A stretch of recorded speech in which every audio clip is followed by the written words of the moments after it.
Aleluya, aquí estamos nuevamente, continuamos con las clases del IET por este medio, ¿sí?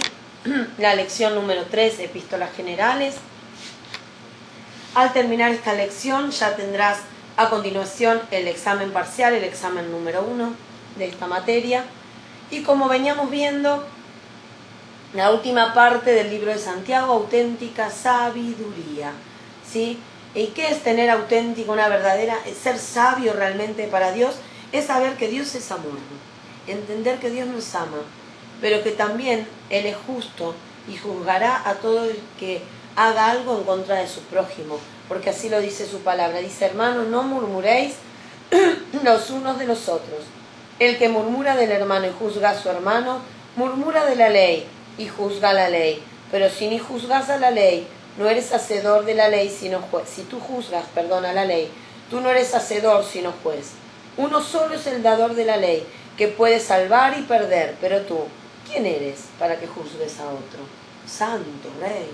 Qué dura la palabra, ¿eh? Como siempre nos enseña el pastor, Él es el que juzga, nosotros solamente tenemos que amar y saber perdonar y entender que nuestro hermano es también parte del pueblo de Dios y que hay que orar si hay algunos que tienen defecto o nos han lastimado para que sean libres y puedan crecer y alcanzar esta sabiduría, auténtica sabiduría según la palabra.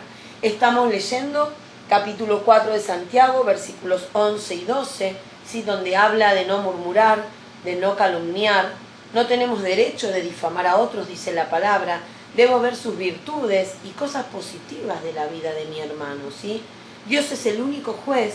¿Quién eres tú? Dice su palabra, para juzgar a otros. Debo amar a mi hermano como Cristo me ama a mí.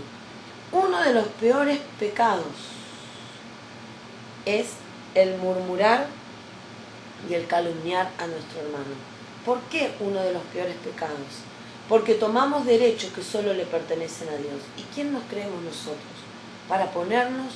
Mira que cuando hubo alguien que se quiso poner en el lugar y hacer las cosas que Dios podía hacer, fue destituido de su gloria y junto con él cayeron millares de ángeles. Ese fue el mismo Satanás. Entonces tenemos que entender que Dios es celoso y Él se guarda y se reserva el derecho de juzgar, porque para eso Él nos creó. Continuando, Santo Rey Cricri, después de un tema tan profundo, que también podés leerlo en el Salmo 101, versículo 5, Segunda de Corintios 12, 20, Primera de Pedro 2:1, ahí también encontrarás referencias a esto que estamos hablando de lo que es murmuración y calumnia. El tema 2 habla de la presunción, ¿sí? En el capítulo 4, versículo 13 en adelante dice, vamos ahora, los que decís, hoy, mañana iremos a tal ciudad y estaremos allá un año, y luego traficaremos y ganaremos, cuando no sabéis lo que será mañana. Porque ¿qué es vuestra vida? Ciertamente es neblina que se aparece por un poco y luego se desvanece. En lo cual deberías decir, si el Señor quiere, viviremos y haremos esto o aquello. Pero ahora se jactan en vuestras soberbias, toda jactancia semejante es mala. Y al que sabe hacer lo bueno y no lo hace, le es pecado. ¡Wow! ¿Dónde estaba el que sabe hacer lo bueno y no lo hace? Le es contado por pecado. Creo que los seminaristas lo van a recordar en el libro de Santiago, capítulo 4. Una confianza mal fundada, una confianza en sí mismo. Dios no está de acuerdo, ¿sí? No es grave buscar ganancia, no es grave querer prosperar, sino entender que hay que poner a Dios en primer lugar. Que sí, para progresar y para crecer tenemos que entender que en Dios tiene que estar puesta nuestra dirección, depender de Dios, involucrarlo en todo y decirle, Señor, mañana haré esto, haré lo otro. ¿Cuál es tu voluntad? ¿Cuál es tu camino? Muchas veces nos golpeamos y nos tropezamos porque creemos en nuestra propia opinión y damos los pasos creyendo que están bien y no consultamos a nuestro Padre Celestial.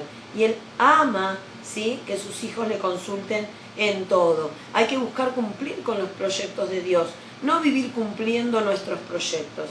Dios advierte qué es lo que conviene y si no se cumple, pecamos por omisión, ¿sí? No hago nada malo, ¿Sí? Hay gente que dice, yo no le hago mal a nadie. Pero, hermano, tenemos que entender, ¿y a quién le haces el bien? ¿Y qué cosas buenas haces? Yo no le hago mal a nadie, pero hacer la voluntad de Dios. Nadie dice de lo bueno o malo. Siempre el pastor dice que el infierno está lleno de gente buena, gente que creyó que con lo bueno, que con las obras, ¿sí? Sin entender que va la obra junto con la fe en Cristo. Si yo creo en Cristo, voy a obedecerle, ¿sí? Si yo le creo a alguien, voy a cumplir con lo que ese alguien me demanda. Amén. Tema 3, advertencia a los ricos.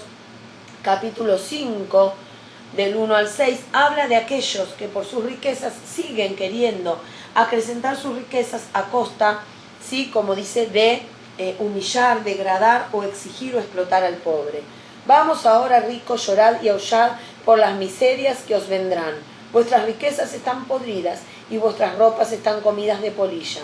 Vuestro oro y plata están enmohecidos y su moho testificará contra vosotros y devorará, mira el enojo, ¿no? Que había de parte de Dios, y devorará del todo vuestras carnes como fuego.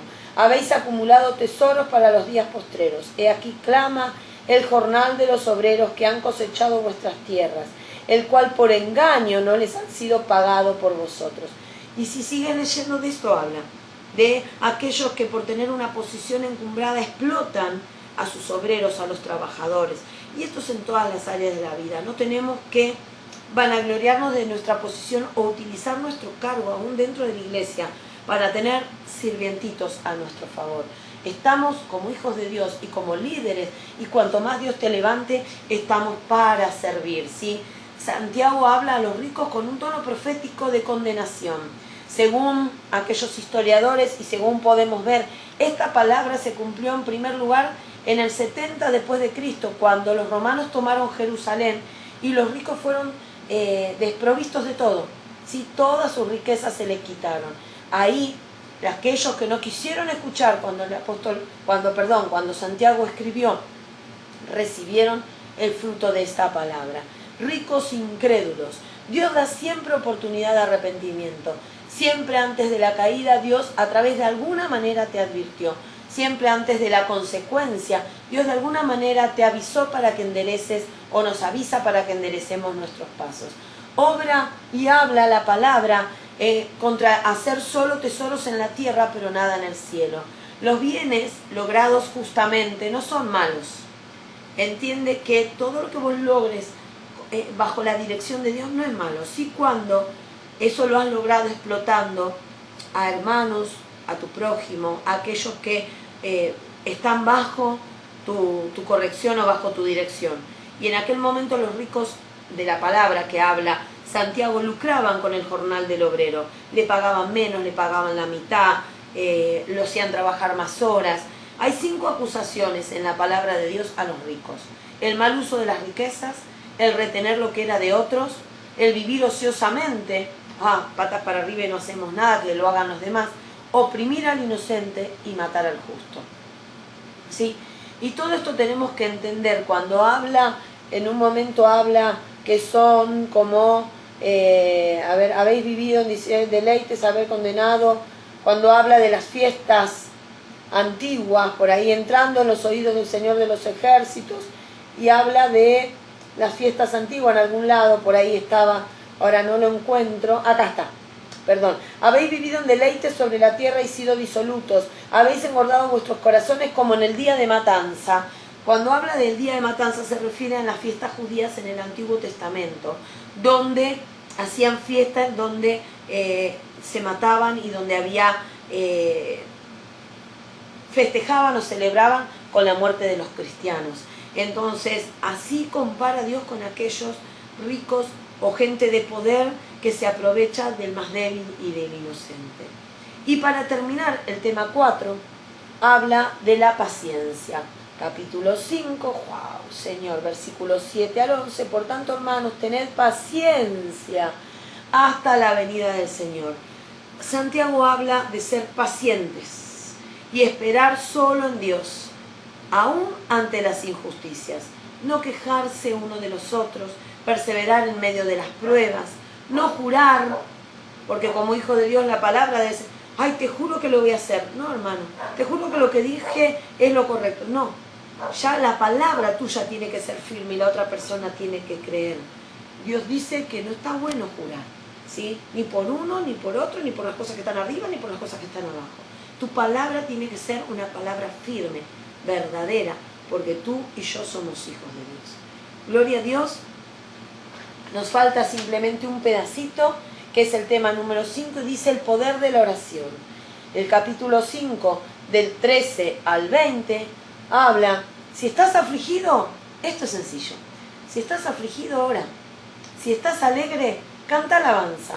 Si estás enfermo, llama a los ancianos, los líderes de la iglesia, que oren y unjan con aceite. Recuerda y entiende, el aceite en sí mismo no es el que salva, ni es el que sana. Es la oración de fe. Es solamente un elemento utilizado por Dios para mover y activar la fe del que ora y del que pide la oración. ¿Causaste mal a alguien? Pedí perdón. ¿Hay extraviados? ¿Alguien se perdió en el camino? Hacelo volver y salva esa vida, ¿sí? Entonces tenemos que entender varias cosas que se sacan de esta parte de la palabra de Santiago, capítulo 5, del 13 al 20. Que si hay un enfermo, para la sanidad se necesita fe y arrepentimiento, ¿sí? ¿Sí? Que realmente haya un corazón arrepentido y que crea y que llegue a Cristo para poder recibir la salvación y la sanidad. Y una oración poderosa y un gran ejemplo de oración es la de Elías, ¿sí? Como podemos leer en la palabra. Y tenemos que entender que no solo hay que orar o buscar la sanidad del cuerpo, sino que también hay muchos que necesitan ser sanos, pero en su alma, en la parte espiritual. Hermanos, hasta aquí hemos llegado con el libro de Santiago, ¿sí? Hay muchas más cosas para que el Espíritu Santo te revele. Yo te insto a que vuelvas a leer. Es cortito el libro de la carta de Santiago, que tú la puedas leer y ores a Dios para que aún Él te revele cosas para tu vida, para tu familia, en este precioso libro. Nos vemos prontito en la segunda sección de lección 4, 5 y 6, que estaremos hablando de Primera de Pedro, Segunda de Pedro y Judas. Dios bendiga tu vida, te abrazo y prontito estaremos juntos celebrando en la casa de papá. Hasta pronto.